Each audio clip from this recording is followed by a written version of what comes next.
Now, if you are trying to understand why am I experiencing life the way I'm experiencing now, you are assuming that all the things that I'm seeing now came through a process. And this process must have happened naturally, without any intervention, without any intelligence. These are all very basic scientific assumptions that the world is objective. It has nothing to do with me. I am just here now and I'm asking questions about the nature of reality. So I can think about the universe without putting myself into the picture. So the inquiry is not about you. It's about life. It's about life forms. It's about stars. It's about the sky. So you go to the beginning of time and say, there must have been a big bang. Now, here, another huge assumption. When there was nothing there, how can you call that bang big? Big compared to what? There are a lot of assumptions in our inquiry. Only after the universe is created, only when there's matter, only when there are physical recognizable things, something is small and something is big. How can the Big Bang be big? What if you called it a small bang? Would it change the nature of how the universe was created? It could have started small. Well, why do you even call it small or big? Because there's nothing to compare it to. You can simply call it a bang. And the moment you say there was a bang and from there we have the universe, the only one other assumption that you have to break is time. There was a bang so many billions of light years ago. From there, all these things happened and we are here now. Now, if you can take away that assumption of time, what if the bang is neither big nor small and it is happening every single moment? Every single moment, the universe is creating itself new. It is happening at a scale, at a level that you cannot physically recognize. Maybe it is happening at the tiniest of levels. It is happening somewhere inside. It's possible. Not necessary that everything should be happening the way you can see it on the outside. It could be happening somewhere inside. And we talk about quantum levels. We talk about particles colliding with each other and forming different particles. So maybe that is what we are referring to. So in a way, if you look at our entire nature of inquiry into life, scientifically, we leave out one very important thing. We leave out the necessity for someone, something to be there before everything comes into the picture. We are going back billions of years and we are assuming that there was a bang. Now, what is a bang if not for an experience? What is the meaning of a bang if there is nobody to experience it? Bang is not a word. It is an experience. Somebody, something should experience it as a bang. So wherever you go into the nature of inquiry, however farther back you go in time, you have to make a very basic foundational assumption of consciousness, of awareness. Without that, all inquiries are circular. You're only going in circles. There was a time when we believed that Earth is the middle realm. There's hell below and there's heaven above. quite literally. A lot of people believe that if you dig the earth and if you keep on digging, you go to hell.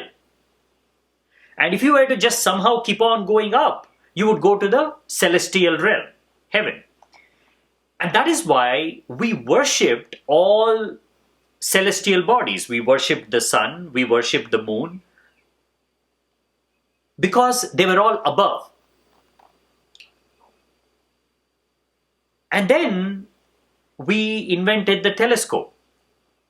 For the first time, we saw the celestial bodies from a totally different perspective, as if we were actually there. And we could see ridges, mountains, valleys. The landscape looked exactly like some of the places here on earth. Right there, that assumption that earth is somewhere in the middle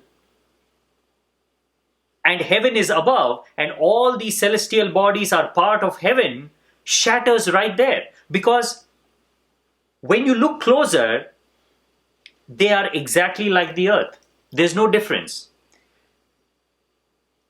In Hindu mythology, moon has always been God. Chandra is worshipped as God. And the whole idea of landing on moon is unimaginable. How can you land on God? Well, sorry to say, we did. We did land on the moon. We walked on it or we hopped on it, whatever we did. We figured out that moon looks totally different from up close than from here. It looks like that because it's reflecting the light of the sun. But by itself, it has no luminosity. It is just a barren rock, no atmosphere. You cannot live there. Far from a god, it is a hellish place. And yet, religions have continued to hold on to that belief that we are somewhere in the middle, heavens are above, and the hell is below. This is because religions don't take science seriously, and science doesn't care about religion. Science doesn't care about explaining all the new things that they have discovered in a way that a religious mind can understand. So there's always a disconnect. Those who have a scientific bent of mind, who are following all the new discoveries, if they were holding on to certain assumptions, yes, those assumptions will break. But for the majority of the human race, seeped in religious superstition, these new discoveries don't mean anything. Otherwise, discovery of the telescope by itself should have shattered Christian theology, the Christian belief of what earth is, how was it created, who created it. All that should have disappeared, but it hasn't, because beliefs occupy a different realm by themselves. Both the scientific inquiry into the nature of reality and religious inquiry into the nature of reality leave out the now, leave out the here. Only mystical inquiry into the nature of reality, where an individual searches for truth inside, within him, is the assumption made that we are searching for something that has always been there. Now observe this. The moment you say you are searching for something that has always been there, you don't have to go billions of years before to search for it. Because if it has always been there, it is also here now. You are searching for the unchanging part of life. Because everything else belongs to the changing. If something is changing, then you cannot call that reality. It is a phenomenon. So,